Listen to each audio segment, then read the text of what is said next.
Bonjour à tous et bienvenue dans cette nouvelle vidéo. Alors aujourd'hui, je vous propose la réalisation de ce meuble étagère, un meuble a priori assez simple. On s'est un peu amusé avec Ethan. Donc meuble en noyer hêtre. De base, c'était une simple étagère. En tout cas, la cliente m'avait contacté en me disant qu'elle avait une simple étagère à réaliser. Et au final, on lui a proposé ceci. Vous allez voir, on est parti de chute en fait de la cliente. Donc la cliente avait un grand plateau en noyer pour lequel elle avait fait faire une table par une autre personne il y a quelques temps. Et ensuite, elle m'a demandé, avec les chutes qui lui restaient, de voir ce qu'on pouvait faire. Donc il restait une partie plateau déjà collée et une partie bois brut. Et vous allez vous rendre compte que c'était vraiment tout juste. Il nous reste quasiment aucune chute et il y avait quelques contraintes.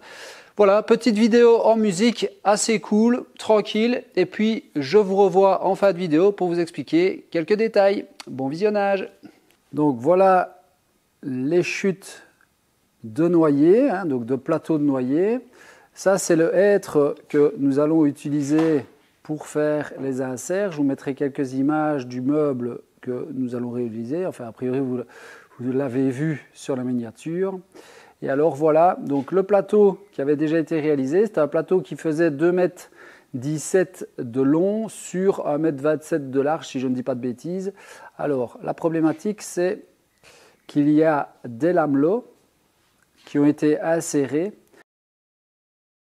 Alors, la question, c'est quoi? C'est est-ce que les lamelot ont été alignés tout le long au moment de l'assemblage du plateau ou pas?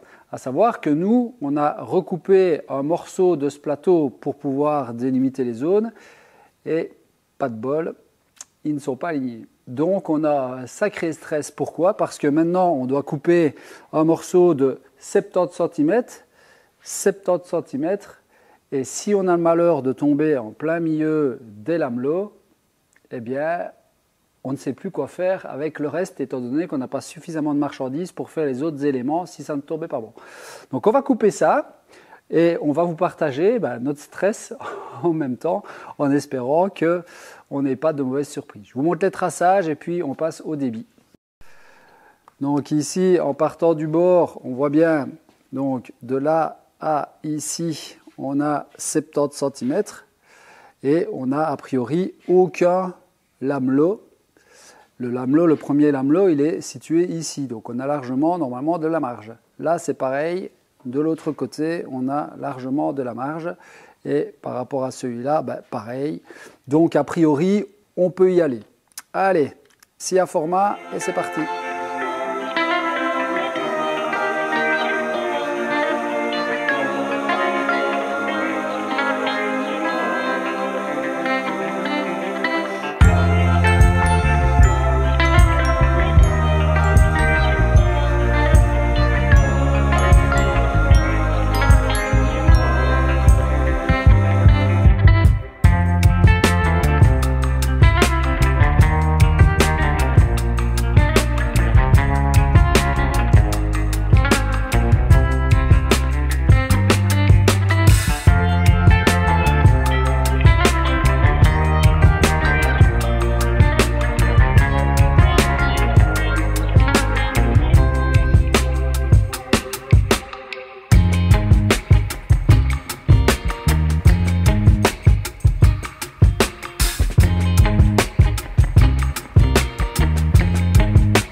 nightmares in my head, I fear that the thoughts build up until I can't hear, that my mind fills up into a creature, and it haunts me somewhere much deeper.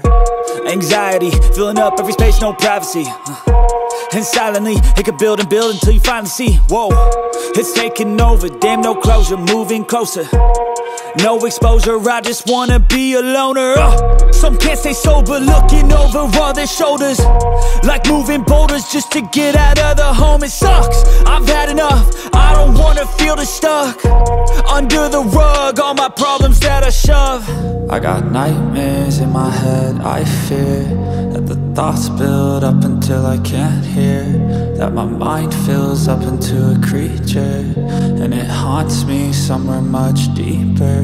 I got nightmares in my head, I fear that the thoughts build up until I can't hear, that my mind fills up into a creature, and it haunts me somewhere much deeper. I've been feeling weird, I can't seem to focus good enough, nothing's really clear, sometimes it could be a little tough. I just need to feel like the end's in sight for me, but let's be really real, anxiety can foggy all this stuff. I've been feeling weird, I can't seem to focus good enough, nothing's really clear, sometimes it could be a little tough. I just need to feel like the end's in sight for me, but let's be really real, anxiety can foggy all this stuff. It sucks when you finally feel like giving up. Oh God, no luck, everything feels like you're sticky stuck. I'm lost, handcuffed to the bed where I sleep, don't give a fuck. Can't stop, unplug, feeling overwhelmed, I think I've had enough. Gotta find a way to get some energy, gotta find someone who's a good friend of me. I need purpose to make it all worth it, I'm still searching and I'm still learning. I want a life that's filled with memories, not a life with regret and frenemies. I need focus to keep me from hopeless psychosis if I keep moping. I got nightmares in my head, I fear that the thoughts build up until I can't hear, that my mind fills up into a creature, and it haunts me somewhere much deeper. I got nightmares in my head, I fear that the thoughts build up until I can't hear, that my mind fills up into a creature, and it haunts me somewhere much deeper. I've been feeling weird, I can't seem to focus good enough, nothing's really clear, sometimes it could be a little tough. I just need to feel like the end's in sight for me, but let's be really real, anxiety can foggy all this stuff. I've been feeling weird, I can't seem to focus good enough, nothing's really clear, sometimes it could be a little tough. I just need to feel like the end's in sight for me, but let's be really real, anxiety can foggy all this stuff.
Donc on est arrivé au stade ici du collage. Alors sur ce genre de projet, c'est des détails, mais il faut être déjà très précis et méticuleux. Comme vous avez pu voir au niveau de la finition des tenons des tablettes, moi je ne reprends pas pile poil à la SIA Format. Pourquoi? Parce que je veux qu'il soit plus large finalement que mes mortaises pour être certain d'avoir un tenon débouchant propre après ponçage. Alors au moment de l'ajustage, quand on les met, des fois on est en peur panique parce qu'on peut avoir des jours, etc. Comme d'ailleurs si vous avez regardé un peu les images de près, on a l'impression que c'est pas très propre. Vous allez voir quand ça va être poncé et mis en huile, ça sera nickel. Pourquoi? Parce que le tenon, on le fait toujours légèrement débordant. On va sortir de plus ou moins 0,2 de millimètre.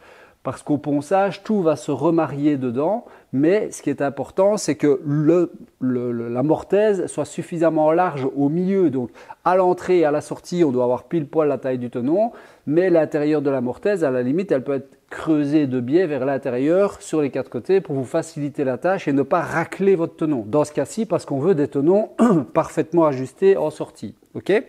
Alors, à ce stade, toujours le collage, bien préparer son travail, en tout cas pour que tout fonctionne et que ça soit nickel. C'est-à-dire que j'ai un serre-joint à droite, un serre-joint à gauche et j'ai déjà mes serre-joints de préparer pour assembler le mobilier. Voilà, allez, on est parti.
Tenons débordants, donc comme je dis, bon, ça ne se verra probablement pas à la caméra, mais ils sont légèrement sortants. Et on voit bien qu'il n'y a pas d'espace autour. La colle est bien débordante, ça c'est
Nous voilà donc arrivés à la fin de cette vidéo. J'espère que celle-ci vous a plu. Comme vous avez vu, on a fait les queues d'aronde à la machine. C'était à mon sens le plus simple et le plus précis. Mais quoi qu'il arrive, aussi bien les queues d'aronde que les tenons débordants, on doit les reprendre à la main. Pourquoi? Parce que si on est trop juste et que Les mortaises qui vont accueillir les tenons débordants sont légèrement sortantes, alors on risque de racler le tenon et d'avoir des jours en ceinture. Donc comme vous avez pu voir ici, les tenons sont totalement débordants de la planche et ressortent de l'autre côté, il n'y a pas de jour, on a vraiment bien travaillé. En tout cas, moi je trouve que c'est relativement propre, on est satisfait du résultat. Alors je sais bien que certaines personnes vont me demander quel produit on a utilisé. Alors certaines personnes pensent qu'on fait du placement de produits, donc on ne va pas citer la marque. Mais pour ceux que ça intéresse, donc ça commence par Ru et ça finit par Bio. Et je peux vous dire que celle-ci est plutôt pure. Donc voilà. Voilà, je vous ai dit ça, je dis rien, mais comme ça vous avez une petite idée, renseignez-vous, tapez sur Google, vous devriez trouver plus ou moins. Donc voilà, ici on est assez satisfait du résultat avec notre camarade Ethan, petit meuble en noyer, on va livrer ça demain chez la cliente, j'espère qu'elle sera satisfaite. Alors une semaine très chaotique pour le faire, parce qu'on va peut-être aussi nous demander combien de temps est-ce qu'on a mis pour le faire. On a mis 4 jours, mais en travaillant 1 heure le lundi, en travaillant 2 heures le mardi, en travaillant 1h30 le mercredi, et puis le jeudi on a plus ou moins fini avec ponçage le matin, dans les abeilles une partie de la matinée, dans les abeilles quasiment toute l'après-midi, et puis revenir et faire le meuble. Alors semaine quand même compliquée, donc comme je disais, on a été dans les abeilles avec Ethan parce qu'il est intéressé par les abeilles, etc. Donc on est allé faire quelques visites et on n'a pas le choix. Là, la nature nous pousse parce que la météo est pas top. On est venu nous installer des panneaux photovoltaïques aussi bien, je vous partagerai quelques images, aussi bien sur l'atelier que sur la maison. Je remercie d'ailleurs la société Pinot Marteleur et Justin Detré, qui est d'ailleurs un abonné de la chaîne. De nouveau, sans partenariat et aucune remise bien particulière pour ces projets-là. Ça fait juste plaisir de promouvoir de nouveau des entreprises belges. Je suis content du travail, donc je n'ai aucune raison de ne pas parler d'eux. Et avec eux, il y avait aussi une équipe française de couvreurs charpentiers. Je pense que c'est la charpenterie des Fagnes ou quelque chose comme ça, mais que Justin n'hésite pas à le noter en dessous. Des gars très très sympas que je recommande vivement si vous deviez éventuellement installer ce type d'installation. Voilà, je n'ai plus rien à vous raconter pour ceci. Je reviens avec d'autres projets. La semaine prochaine, semaine un peu compliquée et plutôt surchargée de nouveau sur mes projets d'apiculture, donc peut-être un peu moins de vidéos, je ne sais pas. Par contre, dans 15 jours, je reçois de nouveau une stagiaire cette fois et on va travailler un petit peu sur différents projets. Je vais voir un petit peu ce qu'on va vous proposer. J'avais parlé des vidéos sur la défonceuse, ça va venir, rassurez-vous. Mais comme Ethan vous pourrez vous le dire, on n'a même pas eu le temps nous-mêmes de regarder à ce genre de choses tellement on est parti dans tous les sens. Les 15 jours de stage ou 3 semaines, je ne sais pas, sont passés à une vitesse, enfin voilà, hop, comme un éclair. Voilà, je vous souhaite à tous une bonne soirée et puis je vous dis donc à bientôt pour de nouvelles aventures. Salut, salut!